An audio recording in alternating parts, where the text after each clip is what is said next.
পশ্চিমবাংলার মুখ্যমন্ত্রীর কাছে আমি একটা আবেদন নিয়ে এসেছি। আবেদনটা হলো এটাই, দুর্গাপুজোর সময় প্রত্যেকটা ক্লাবে আপনি টাকা দেন। পশ্চিমবাংলার যতগুলো ক্লাব আছে, মণ্ডপ আছে, সব ক্লাবকেই টাকা দেন মায়ের পুজো হওয়ার জন্য, জনগণের কথা ভেবে। ভালো কাজ করেন। তো সেখানে টাকা দেওয়ার পরেও কেন ক্লাব থেকে বাড়িতে বাড়িতে চাঁদা তুলতে আসে? আপনি তো জনগণের কথা ভেবেই ক্লাবকে টাকা দিচ্ছেন। যেই টাকাটুকু দিচ্ছেন সেইটুকু টাকার মধ্যেই পুজো করুক। আর যদি ক্লাব থেকে পাড়াতে পাড়াতে টাকা নিতেই আসে, তাহলে মানে আপনার টাকা নেওয়ার কোনো দরকার নেই তাদের। যে চাকরিওয়ালা তার অসুবিধা হবে না 800 টাকা 900 টাকা চাঁদা দিতে, আর যে চাকরিওয়ালা নয় তাদের কিন্তু অসুবিধা হবে। সেই কথা ভেবেই কিন্তু আপনি টাকা দিচ্ছেন। তারপরেও কিন্তু এই ক্লাব থেকে মানে পাড়ায় পাড়ায় টাকার চাঁদা তোলা হয়। যদি চাঁদাই তোলা হয়, আগে তো আপনি টাকা দিতেন না, চাঁদা তুলে পুজো হতো, তাহলে চাঁদা তুলেই পুজো হোক। তাহলে আপনার টাকা কেন নিচ্ছে? আপনি সেই টাকাটা অসহায় মানুষের জন্য কিছু করুন।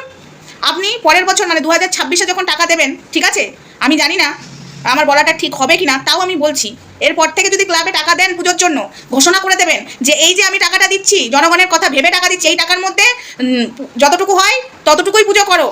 বিশাল ফাট দেখাবার দরকার নেই। মানুষ খেতে পাচ্ছে না, আর তোমরা মানে লোকের কাছ থেকে চাঁদা তুলছো, লোকের কাছ থেকে যাতে চাঁদা না নাও বলেই তো আমি টাকাটা দিচ্ছি, এই কথাটা ঘোষণা করে দেবেন। আর যদি লোকের কাছ থেকে চাঁদাই তোলে, তাহলে আপনি টাকা দেবেন না। আগে তো টাকা দিতেন না, চাঁদা তুলেই তো পুজো হতো। সেইভাবেই পুজো হোক। আগের পুজোগুলো বেশ ভালোই হতো, লোকের কাছ থেকে যেভাবে চাঁদা তুলে নিত সেভাবে ভালোই পুজো হতো। কিন্তু এখন আপনার কাছ থেকে টাকাও নিচ্ছে, আবার মানুষের কাছ থেকে চাঁদাও তুলছে, ঠিকঠাক সেইভাবে পুজো হচ্ছে না। হ্যাঁ, আমি বলতে বাধ্য হচ্ছি, ঠিকঠাক পুজো হচ্ছে না। নাই, একটা কাজ করতে হবে, চাঁদা যদি নেয় তো চাঁদা নেয়, সরকারের কাছ থেকে টাকা নেওয়া যাবে না, সেই টাকা জনগণের জন্য কিছু করা হোক।